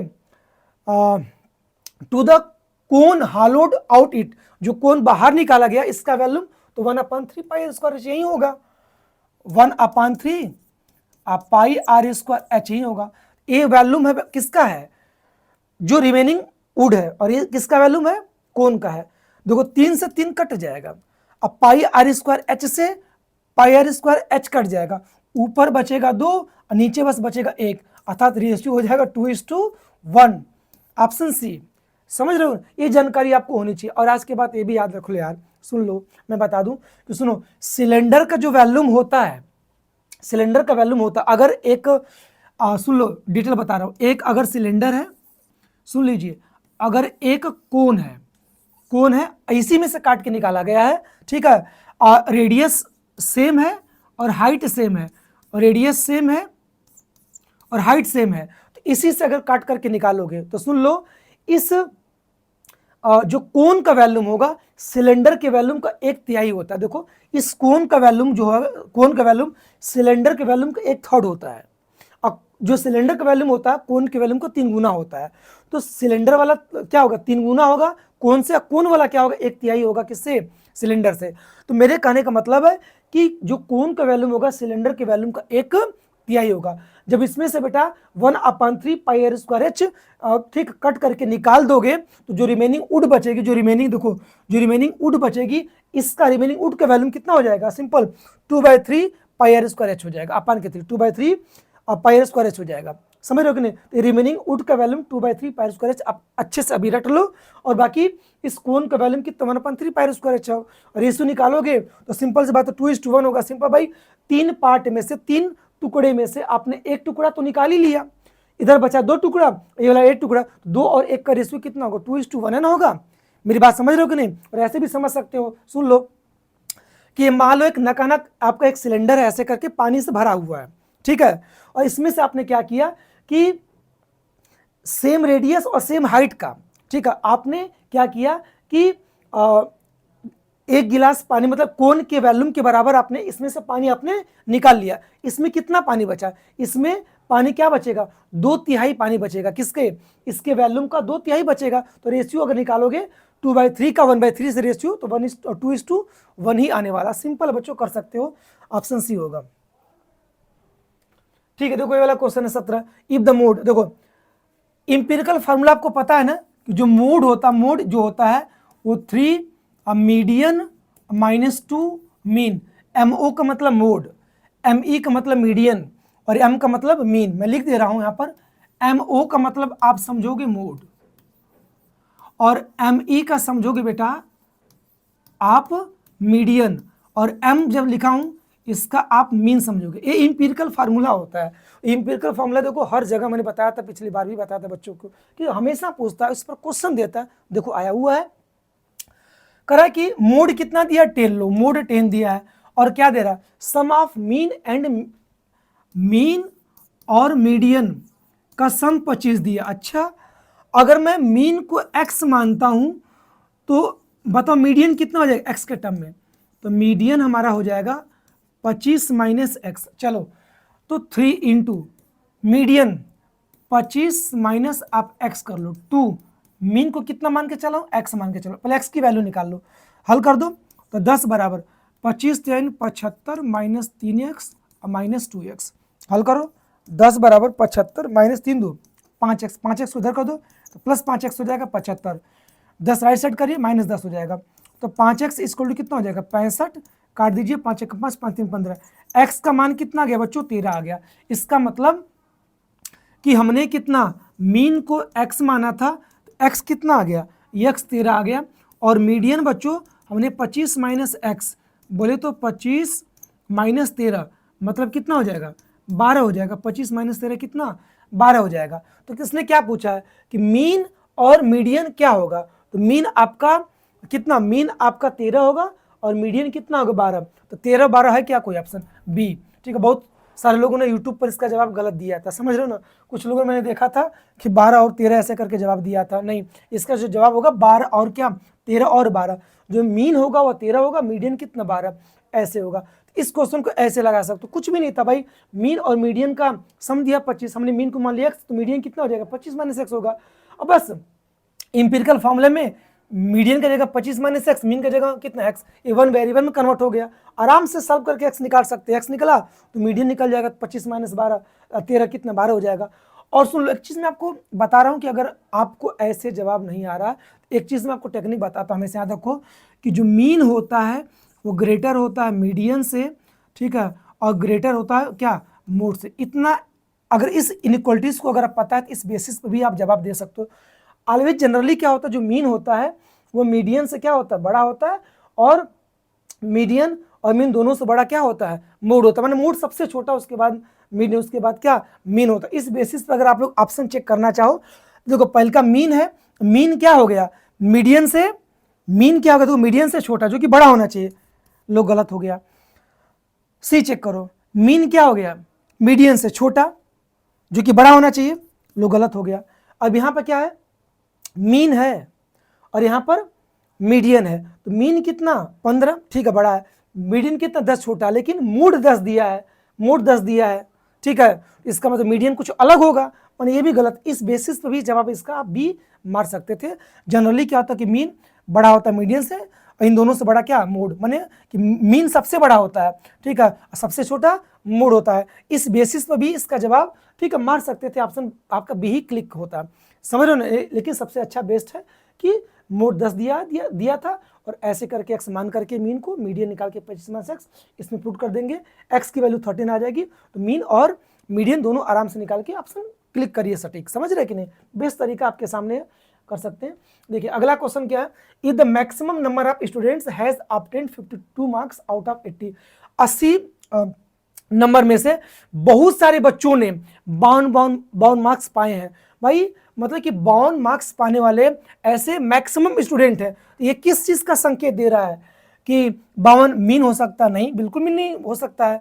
52 क्या हो सकता है मीडियन हो सकता है, बिल्कुल नहीं हो सकता है। मोड हो सकता है बिल्कुल, 52 इज द रेंज, बिल्कुल नहीं, ठीक है, ये तीनों नहीं होगा, आपका मोड होगा। सबको पता है कि भाई जो भी नंबर सबसे अधिक बार आता है वो क्या कहलाता है मूड होता है, जिसकी फ्रीक्वेंसी सबसे अधिक होती है। भाई 52 सबसे अधिक बार आ रहा है, ठीक है, अर्थात 52 की फ्रीक्वेंसी सबसे ज़्यादा होगी, और जिसकी फ्रीक्वेंसी सबसे ज़्यादा है वो नंबर क्या कहलाता है मूड ही तो कहलाता है। तो अगर मूड को डिटेल में अगर पढ़ेंगे कि मूड एक्चुअली क्या होता है, ठीक है, जो सबसे ज़्यादा बार आता है ऑब्जर्वेशन उसमें वैल्यू क्या होती है मूड होती है। अगर आपको डेफिनेशन मूड की पता होगी उस बेसिस पर इसका जवाब दे सकते हैं। और अक्सर करके पिछले साल भी ठीक है मूड से रिलेटेड क्वेश्चंस पूछ रहा है, डेफिनेशन पूछ रहा है, इसलिए मीन और मीडियन मोड का डेफिनेशन आपको एक्चुअल में पता होना चाहिए कि किसको कहते कैसे, उसके बेसिस पर पूछ रहा है। कोई इसमें फार्मूला नहीं लगेगा, डेफिनेशंस पता है तो आपको करने आ जाएगा। देखो यहाँ देखो एसएसआर रीजन के क्वेश्चन है। देखो पहले मैं बता दूं कि एसएसआर रीजन के क्वेश्चन बच्चों मारा कैसे जाता है। देखो इसमें क्या होता है कि option A B C D का चुनाव कैसे करोगे, मैं आपको बता दूं। ऑप्शन ए का चुनाव कैसे करोगे, सबको पता होना चाहिए कि ऑप्शन ए आप तभी बेटा क्लिक करोगे जब एसर्शन भी सही हो और रीजन भी सही हो, और रीजन जो है एसर्शन को करेक्ट एक्सप्लेन करे, उस कंडीशन ऑप्शन ए मारते हैं। एसर्शन भी सही हो और रीजन भी सही हो, लेकिन रीजन एसर्शन को करेक्ट एक्सप्लेन न करे, उस कंडीशन में बी मारते हैं। एसर्शन ट्रू हो बट रीजन फॉल्स हो तो आप हमेशा सी का चुनाव करोगे, लेकिन एसर्शन तुरंत फॉल्स आ गया और रीजन ट्रू है, एसर्शन फॉल्स रीजन ट्रू है तो आप डी का चुनाव करोगे। तो ऐसे पहले डायरेक्शंस को पढ़ लीजिए, डायरेक्शन को पढ़ने के बाद ही आप इस पर जाइए। अगर आपको पहले से डायरेक्शन याद है तो उसको पढ़ने की कोई जरूरत नहीं है, आप डायरेक्ट एसर्शन रीजन चेक कर सकते हैं। सुनो कह रहा कि for 2 prime numbers X and Y, अच्छा सुनो एक्स जानते हो क्या प्राइम नंबर है, वाई भी प्राइम नंबर है, और एक्स जो प्राइम नंबर है वाई से छोटी है। सुनो जिसको पता ही नहीं रहेगा कि प्राइम नंबर होती क्या, उसको क्या इस क्वेश्चन को कर पाएगा, कर ही नहीं पाएगा। जनरली 10 में बच्चे आ जाते, पूछा जाता कि 1 प्राइम नंबर है कि नहीं, बोलते हैं सर 1 प्राइम नंबर है। उनको पता ही नहीं बच्चों एक्चुअली प्राइम नंबर क्या, इसलिए मैं कहता हूँ नंबर सिस्टम जब भी पढ़िए, ठीक है, नंबर्स के बारे में एकदम डिटेल जानकारी, प्राइम नंबर क्या होता है, को प्राइम नंबर क्या होता है, ट्विन प्राइम नंबर्स क्या होता है, नेचुरल क्या होता है, इंटीजर्स क्या होता है, मतलब हर एक चीज़ डिटेल में आपको आनी चाहिए, तब तो ठीक है। देखो चलो 2 और 3 हमने 2 प्राइम नंबर ले लिया, और जो 2 प्राइम नंबर है तीसरी से क्या छोटी है, माने x की वैल्यू 2 और y की वैल्यू हमने क्या ले लिया 3, और x क्या लेस है y से, ठीक है। कह रहा है कि HCF x और y का x होगा, 2 और 3 के HCF निकालने पर 2 आएगा, ऐसा नहीं बच्चों। या देखो अगर 2 प्राइम नंबर है तो उसका HCF ऑलवेज 1 होगा। और याद रखो मैं एक चीज बता रहा हूं, एलसीएम 2 प्राइम नंबर्स का ऑलवेज इन दोनों का प्रोडक्ट 2 3 6 होगा। मेरे कहने का मतलब नहीं समझिए, सुन लो, x और y अगर प्राइम नंबर है, ठीक है, तो इनका HCF ऑलवेज 1 होगा, x नहीं होगा, y नहीं होगा। x और y अगर 2 प्राइम नंबर है, प्राइम नंबर समझ रहे हो ना, जिसमें जिसका कॉमन फैक्टर एक और क्या स्वयं हो, माने कि प्राइम नंबर वो नंबर होती हैं जो एक से कटे और स्वयं कटे। तो x और y दोनों प्राइम नंबर हैं, ठीक है, तो इन दोनों का कॉमन फैक्टर बस एक मिलेगा, एक के सिवा कुछ मिलेगा नहीं। तो याद रखना अगर 2 प्राइम नंबर है तो इनका HCF ऑलवेज 1 होगा। और सुन लो, जो एलसीएम होगा इनका प्रोडक्ट x इंटू वाई, इनका एलसीएम होगा, इनका प्रोडक्ट का एलसीएम होगा। तो यहाँ पे बोला है कि for 2 prime numbers x and Y, x less than Y, HCF दोनों का x, बिल्कुल गलत बोला है, ठीक है, और एलसीएम y बिल्कुल नहीं। अगर एलसीएम बोला होता x इंटू वाई और HCF एक बोला होता, तब हम क्या करते कि एसर्शन को ट्रू करते, लेकिन एसर्शन हो गया फॉल्स, और एसर्शन फॉल्स होते ही आपको आगे करने की जरूरत नहीं है, ऑटोमेटिक रीजन आपका, देखो एसर्शन हो गया फॉल्स, ठीक है, रीजन ऑटोमेटिक ट्रू दिया होगा, क्योंकि देखो जब एसर्शन फॉल्स हो गया तो ऑटोमेटिक रीजन ट्रू आना ही है, इसका मतलब इसका जो ऑप्शन डी होगा, 19 का क्या होगा, डी होगा। एसर्शन अगर फॉल्स पहला आ गया, आगे चेक करने की कोई जरूरत नहीं, अगला एसर्शन फॉल्स तो रीजन पक्का ट्रू दिया होगा, चेक कर लेते हैं। HCF बोल रहा है कि जो HCF होगा एक्स वाई का, ठीक है, वो लेस होगा या इक्वल होगा किसके, एलसीएम के, एक्स वाई के। लेकिन यहाँ पर एक्स वाई प्राइम नंबर नहीं बोला, एक्स और वाई कोई भी 2 नेचुरल नंबर होगा, ठीक है भाई। अगर आप कोई भी 2 नेचुरल नंबर एक्स और वाई की जगह लेके रखते हो तो हमेशा HCF क्या होगा, एलसीएम के या तो बराबर आ सकता, बराबर कब आएगा, जब एक्स और वाई की वैल्यू अगर सेम है, सेम का मतलब अगर 5 है तो एक्स भी 5 है, वाई भी 5 है, तो HCF निकालोगे तो HCF दोनों का कितना होगा, कितना हो जाएगा, 5 होगा। और एलसीएम कितना होगा, एलसीएम भी आपका 5 होगा। तो उस कंडीशन में HCF और एलसीएम बराबर आ जाएंगे। लेकिन एक्स और वाई अलग अलग नेचुरल नंबर होगा, मान लो एक्स सपोज 3 है और वाई कितना 5 है, इन दोनों का HCF निकालोगे तो एक ही आएगा, लेकिन एलसीएम 5 3 कितना आएगा, 15 आएगा। तो HCF क्या होगा, छोटा होगा किससे, एलसीएम से। भाई तो किसी भी 2 नेचुरल नंबर के लिए जो HCF होगा वो एलसीएम के बराबर आ सकता है या छोटा होगा, और एलसीएम हमेशा क्या होगा, बड़ा होगा, ठीक है। तो ये तो सही बोला है कि 2 नेचुरल नंबर के लिए HCF हमेशा क्या होगा, एलसीएम के बराबर या छोटा ही होगा। तो रीजन आपका ट्रू है, लेकिन एसर्शन आपका फॉल्स है। एसर्शन फॉल्स हो गया तो रीजन को चेक करने की जरूरत नहीं बच्चों, रीजन हमेशा ट्रू आएगा, मत टाइम वेस्ट करना, ऑप्शन तुरंत डी क्लिक कर देना, सिंपल हो जाएगा। अब देखो बीसवां देखो, कह रहा है कि इन एन एक्सपेरिमेंट आप थ्रोइंग अ डाई, अच्छा एक डाइस फेंका जाता है, एसर्शन रीजन दिया हुआ, कह रहा है कि इवेंट इवन क्या दिया है कि getting a number less than 3, 3 से कम, तो 3 से कम में क्या नंबर आएगा, 1 आएगा, 2 आएगा, ठीक है। उसके बाद गेटिंग अ नंबर, ठीक है, E2 क्या है, getting a number greater than 3, 3 से अधिक क्या आएगा, 3 से अधिक में 4 5 6 आएगा। अब इसकी प्रोबेबिलिटी निकालोगे तो 1 2 इवेंट्स है, तो 2 बटा के टोटल कितना 6 होगा, तो हल करने पर 1 बटा 3 आएगा। इसकी इवेंट्स निकालोगे प्रोबेबिलिटी तो 3 बटा के 6 1 बटा के 2 होगा। और इन दोनों की प्रोबेबिलिटी का अगर समेसन अगर 1 आया, इन दोनों की प्रोबेबिलिटी का समेसन, ठीक है, 3 से कम और 3 से अधिक का समेसन अगर कितना आया, 1 बटा के 3 है और 1 बटा 2, अगर समेसन 1 आया तब तो दोनों कहलाएंगी कंप्लीमेंट्री इवेंट्स। अगर समेसन 1 के बराबर नहीं है तो कंप्लीमेंट्री इवेंट्स नहीं होंगे। मेरे कहने का मतलब बच्चों देखो, यह बोला है कि इवन गेटिंग और नंबर लेस देन 3, तो 3 से कम की प्रोबेबिलिटी निकालोगे तो 1/3 आएगी। देखो 1/3 आएगी, और 3 से अधिक वाले की निकालोगे प्रोबेबिलिटी तो उसकी 1/2 आएगी। और दोनों का समेशन 1 के बराबर नहीं, दोनों की प्रोबेबिलिटी का समेशन 1 के अगर इक्वल आ जाता तो दोनों इवेंट्स E1 और E2 कॉम्प्लीमेंट्री इवेंट्स कहलाती, बट यहाँ पर नहीं होंगी। देखो यहाँ पर क्या रीजन क्या दिया है, देखो एसर्शन दिया कि E1 क्या, getting a number less than 3, ठीक है, और E2 क्या है, getting a number greater than 3 are complementary events बोला है। ये कॉम्प्लीमेंट्री इवेंट्स होंगी, 3 से कम और 3 से ज्यादा, ठीक है, आने की जो प्रोबेबिलिटी होगी उसका समेशन 1 तो आ ही नहीं रहा है, तो कॉम्प्लीमेंट्री इवेंट्स नहीं होंगी। कॉम्प्लीमेंट्री इवेंट्स कब आता, जब E1 और E2 की प्रोबेबिलिटी का सम निकालते हैं और समेशन अगर 1 आ जाता तो E1 और E2 को बेटा क्या बोलते हैं, कॉम्प्लीमेंट्री इवेंट्स बोलते हैं, ठीक है। और यहाँ पर रीजन दिया हुआ है, if 2 events E and F are complementary events then PE plus PF equal to 1, सही बोला है।